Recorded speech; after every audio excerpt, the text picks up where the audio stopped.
Muzaffarnagar Lok Sabha seat पर इस समय मैं मौजूद हूँ हरेंद्र मलिक के यहाँ। हरेंद्र मलिक समाजवादी पार्टी कांग्रेस गठबंधन के उम्मीदवार हैं और सीधा सीधा चुनाव भारतीय जनता पार्टी के संजीव बालियान से है। भारतीय जनता पार्टी ने कल अपने एक सोशल मीडिया हैंडल पर डाला, हरेंद्र मलिक को माफिया बताया। हम उनसे जानेंगे क्या एक बीजेपी ने आपको सोशल मीडिया पे वीडियो पोस्ट किया, बताया कि हरेंद्र मलिक माफिया है, आपका क्या कहना है? भाई मैं तो उनसे अनुरोध करूंगा, भाई जो मेरे खिलाफ केस है वो और बता दे, मैं अपनी जमानत जमानत करवा लूंगा। और एक अनुरोध करूंगा, ये माफिया कहेगा लोगों का कत्ल करते हैं, वो मेरा ना करें। और अगर मेरे साथ कुछ होगा तो ये व्यक्तिगत रूप से जिम्मेदार हूँ, क्योंकि माफिया बताने का इनका आशय ये है कि ये माफिया के हैं फिर मरवा दें आदमी को, किसी को जहर दे दें, किसी को गोली लगवा दें, बदमाशों को मरवा दें। तो ऐसा ना कर बैठे, इसलिए हम तो प्रार्थना ही कर सके भाई हम तो। माफिया इन्होंने कहा है कि आपके ऊपर इस तरह के मुकदमे दर्ज हैं। कितने मुकदमे दर्ज बताए? एक मुकदमा धारा 144 का बताया कि उधर जब धारा 144 तोड़ने का मुकदमा माफिया हो जाए उससे, ऐसा कौन राजनीतिक आदमी जिस पर धारा 144 तोड़ने के मुकदमे ना हो? कौन है? कितने राजनीतिक लोग हैं ऐसे जिन पर 144 तोड़ने के मुकदमे नहीं है? और एक ही बताया और तो नहीं बताए। तो अब आप उनकी मानसिकता का अंदाजा इससे लगा लो कि वो जानबूझ करके कुछ माहौल ऐसा बनाना चाह रहे कि हमें जानी नुकसान पहुंचाना चाह रहे हो। आपको खतरा है अपनी जान? जान तो भगवान ने दी है मुझे, और वो मुझे भगवान ने दी, मैंने जनता को दे दी। मार तो मुझे सकते नहीं, मुझे मारेंगे तो उन्हें पता मेरे समर्थक कितने हैं, उन्हें झेल पाना मुश्किल होगा। प्रयास में कर सकते हैं, कुचेष्टा कर सकते हैं, जिस प्रकार उन्होंने अभी मड़करीमपुर में किया। मुझे लगता है और फिर ये बयान आया कि हम पर हमला करने की इनकी साजिश हो सकती है। साजिश आपका सीधा सीधा कहना है कि जिस तरह मड़करीमपुर में संजीव बालियान पर हमला हुआ, इसी तरह ये आप पर करा सकते हैं? नहीं, मड़करीमपुर पर संजीव बालियान पर हमला नहीं हुआ। संजीव बालियान के लोगों ने गांव वाले पीटे। पहले गांव वाले पीटे, फिर संजीव बालियान। ये तो वीडियो बता रही है, आप वीडियो देख लो। ये तो वीडियो बता रही है। कल हम एक गांव में गए, वहां आदमी थोड़े थे, वे बैठे दूसरे घेर में। हमने कहा बैठ जाओ भाई, भाई ठीक ठाक राजी खुशी, क्या बात, गांव में आदमी नहीं, कहाँ गए? वो कहने जी आपका प्रोग्राम अगले घेर में, हम तो आपको चाय के लिए रोका।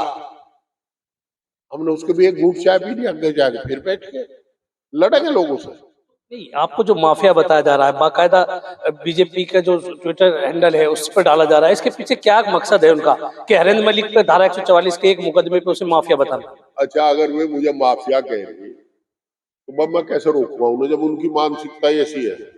मेरी जो लीगल सेल है वो उनके विरुद्ध कार्रवाई करेगी, निश्चित रूप से करेगी।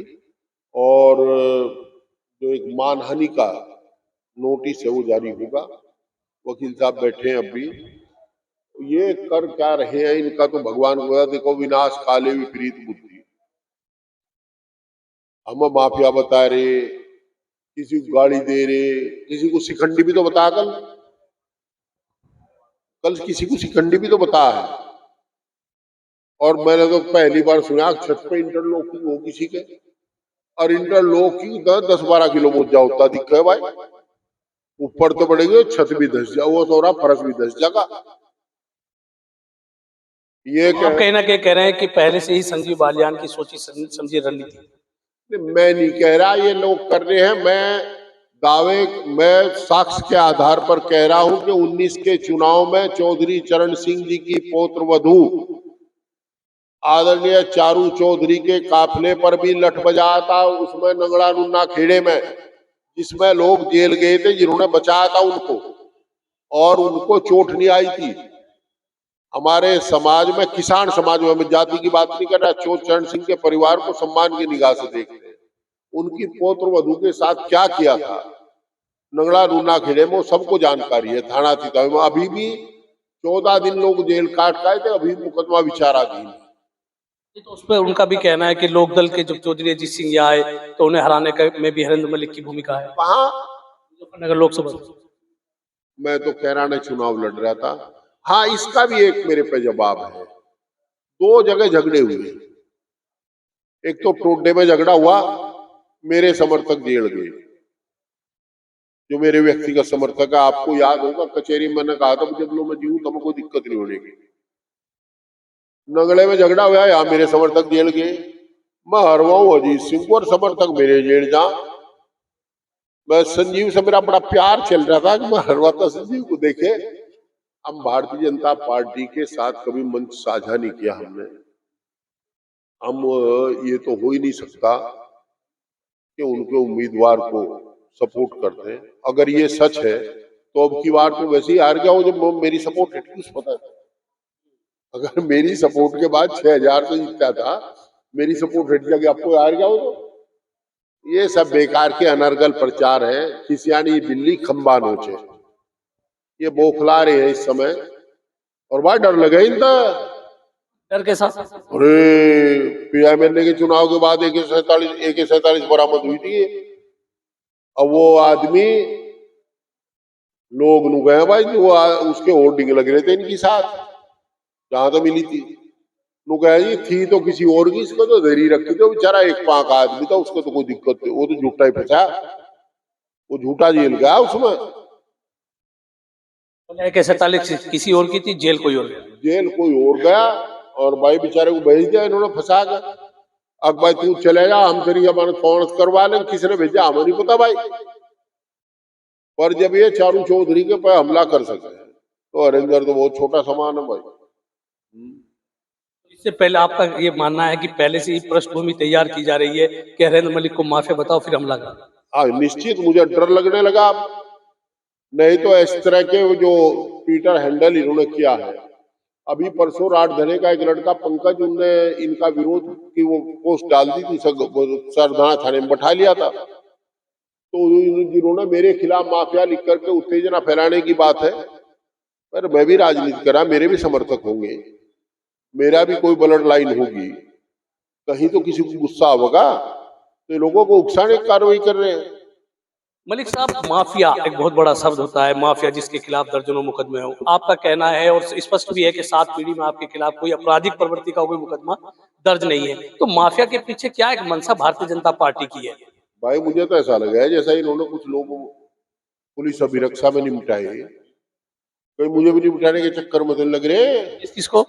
भैया मुख्तार अंसारी गया, अतीक अहमद गया, और भाई हो गया क्या नाम इसका, कई लोग नहीं, कई लोग तो गए पुलिस अभिरक्षा में। हाँ संजीव जीवा तो बेचारा उसमें गया राइफल कांड में कैसे? भाई वो पोल खोल लेता गया, राइफल किसकी थी। संजीव जीवा 10 साल से 15 साल से जेल में बंद था और इन्होंने AK-47 पकड़ी, 1400 कारतूस पकड़े और बता दिया कि संजीव जीवा की है, डॉक्टर संजीव जीवा की। वह किसकी थी हमें पता नहीं भाई। हमें मेरा सीधा सीधा आरोप है, इस तरह के करके ये हम लोगों को नुकसान पहुंचाना चाहते हैं और ये हम पर हमला भी करा सकते हैं। परंतु हम ये जानते हैं कि ये जान जो है परमात्मा ने अल्लाह ताला ने दी है, भगवान हमारे साथ है और हमने जान जनता को दे रखी अपना जीवन। अगर हमारे साथ कुछ होगा तो इन्हें बहुत बड़ी दिक्कतें फेस करनी पड़ेगी। जनता हमारे साथ है। पहले भी कई बार प्रयास हुए, हम तो रास्ते से हटाने के राजनीतिक लोगों के द्वारा, प्रशासनिक लोगों के द्वारा आपके सामने हुए, पर जनता हमारे साथ खड़ी थी, खड़ी रहेगी, फिर खड़ी होगी। ये हमारा कुछ नहीं बिगाड़ पाएंगे। हम जानते हैं जिंदगी और मौत पर का परमात्मा देता, पर इनका षड्यंत्र है, ऐसा मैं दावे के साथ कहता हूं। तो ये थे हरेंद्र मलिक, जिन्होंने कहा कि मेरे खिलाफ केवल धारा 144 का उल्लंघन का मामला दर्ज है, उसके अलावा उनके खिलाफ कोई भी मुकदमा दर्ज नहीं है। भारतीय जनता पार्टी ने एक सोची समझी रणनीति के तहत उनको माफिया बताते हुए सोशल मीडिया पर वीडियो डाली है और वो भारतीय जनता पार्टी को एक लीगल नोटिस देंगे, मानहानि का नोटिस देंगे। मैं हूँ राशिद अली और आप देख रहे हैं खुद।